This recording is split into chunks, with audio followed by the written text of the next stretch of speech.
দুনিয়াতে যত অদ্ভুত অদ্ভুত প্রশ্ন সব আপনি মুসা আলাহিস সাল্লামের মাথা থেকে পাবেন। বিভিন্ন বিষয়ে আল্লাহরে প্রশ্ন করতেন। সাইয়েদনা মুসা আলাহিস সাল্লাম আল্লাহরে বললেন, আল্লাহ আপনি আমার এমন একটা জিকির শিখাইয়া দেন যে জিকিরটার শব্দ আপনি আর আমি ছাড়া কেউ জানবে না। দিনে রাতে সব সময় এই জিকির আমি করব, আপনারে ডাকবো, কিন্তু শর্ত হলো এই জিকিরটা জানবে শুধু আপনি আর জানবো শুধু আমি। আল্লাহ বললেন, মুসা পড়ো লা ইলাহা ইল্লাল্লাহ। মুসা আলাইহিস সালাম কয়, মাবুদ এটা তো জাতীয় জিকির, সবাই জানে।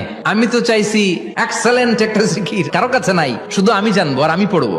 আল্লাহ বললেন, মুসা এই লা ইলাহাকে যদি এক পাল্লায় রেখে দাও, তামাম বিশ্ব, সাত আকাশ, সাত জমিনটারে তুলে যদি তুমি আরেক পাল্লায় রেখে দাও, লা রাজাহাত কাফাতু লা ইলাহা ইল্লাল্লাহ, মুহূর্তের মধ্যে লা ইলাহার পাল্লা ভারী হয়ে যাবে। ও মুসা, তুমি যতই এক্সক্লুসিভ জিকির চাও, লা ইলাহার চেয়ে দামি জিকির আমার কাছে নাই।